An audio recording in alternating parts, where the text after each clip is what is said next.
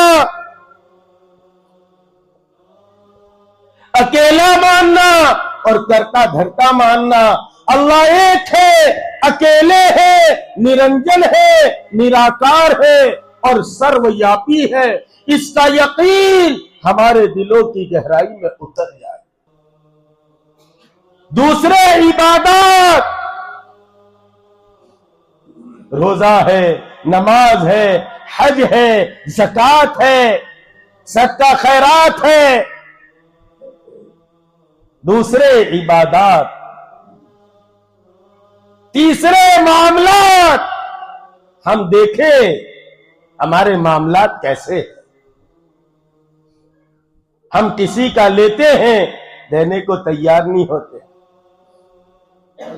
کسی سے غلطی ہوئی، ہم معاف کرنے کو تیار نہیں ہوتے۔ کسی کو اللہ نے زیادہ دیا، ہم حسد کرنا شروع کر دیتے ہیں۔ ایک بڑا اچھا درویش تھا، بڑا عقلمند تھا۔ شیخ سعدی نے غالباً یہ حکایت لکھی ہے۔ وہ چلتے چلتے ایک بادشاہ کے دربار کے قریب پہنچ گیا۔ بادشاہ کے درباریوں نے کہا، بھائی کہاں جاتے ہو؟ کہا ہاتھ میں کاسا ہے، نظر نہیں آتا، ہم درویش ہیں، مانگنے کے لیے آئے ہیں۔ تو وہ ذرا کہنے لگے کہ بھائی یہ بہت کنجوس آدمی ہے۔ ارے ہوتے ہیں نا دنیا میں کنجوس، مکھی چوس، چمڑی جائے پر دمڑی نہ جائے، کیا کہتے ہیں ایسا؟ 1 روپیہ چھوڑنے کو تیار نہیں ہوتے۔ وہ بیچارے مسجد میں چندے کی جھولی چل رہی تھی، پیچھے سے کسی نے آواز دی اور 500 کی نوٹ پکڑائی۔ اس نے اٹھا کے سب کے سامنے دی کہ 500 دے رہے۔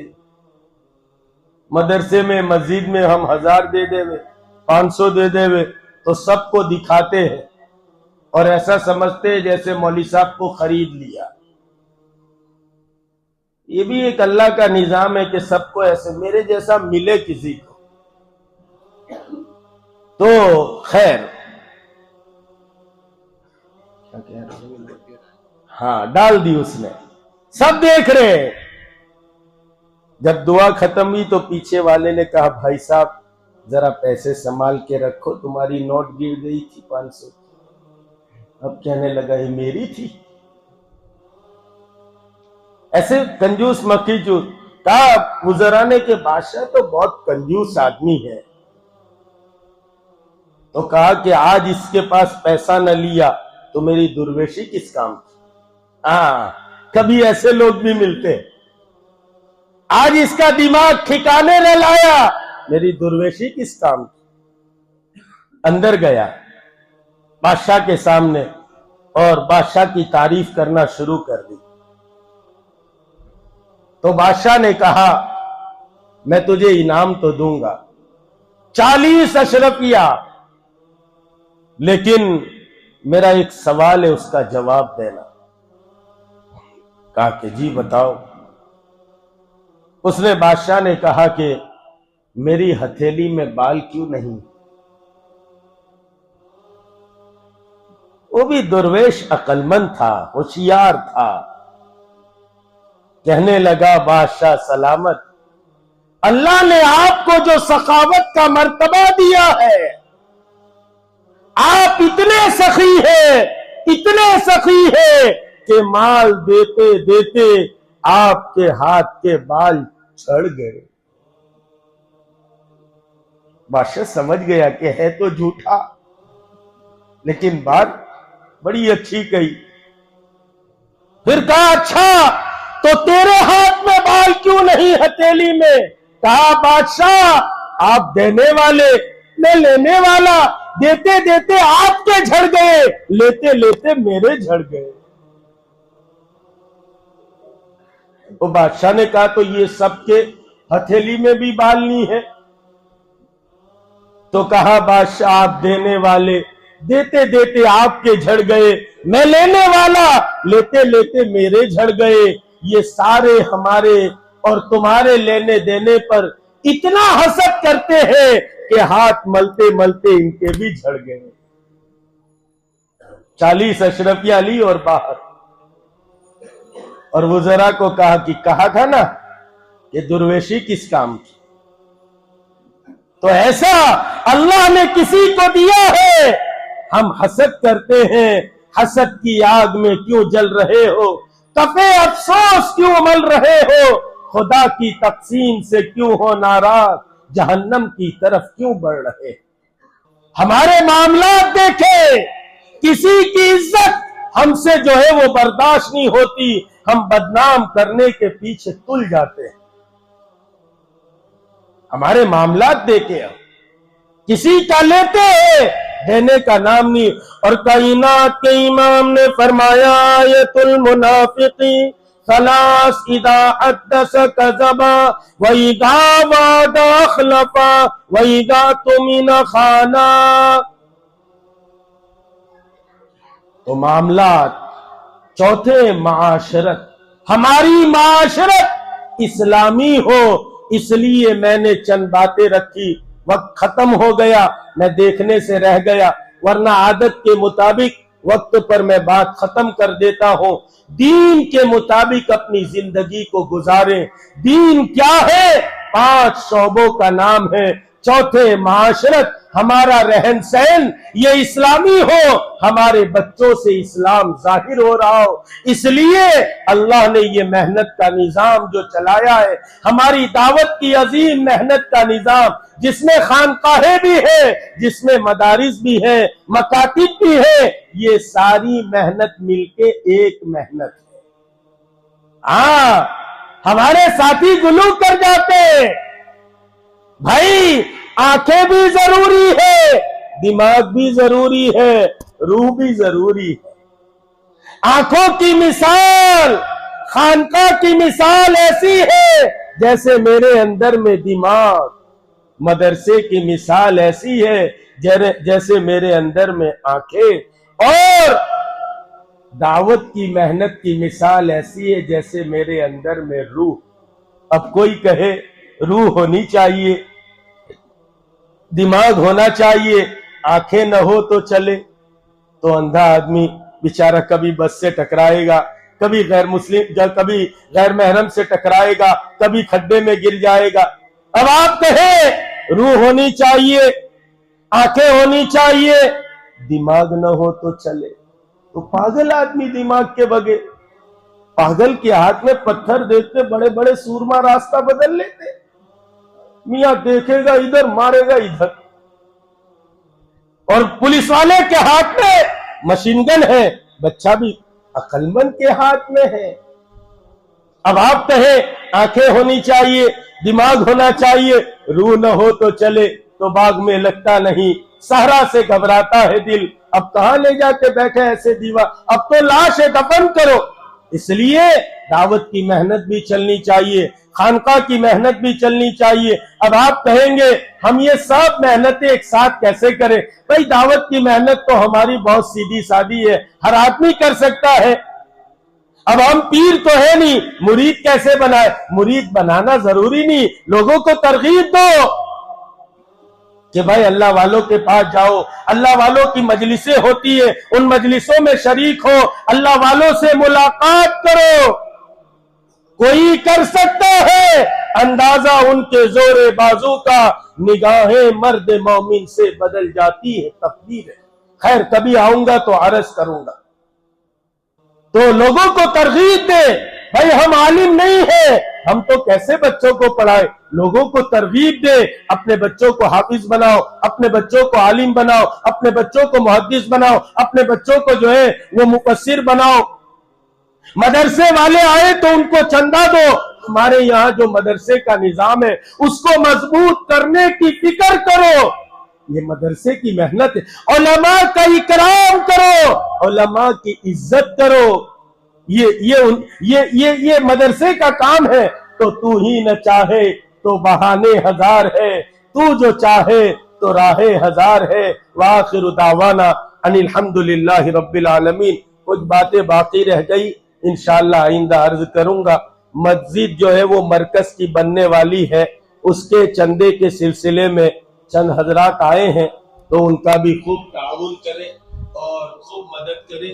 اللہ نے جو مال دیا ہے وہ ہمارا اپنا نہیں ہے، وہ لگا کر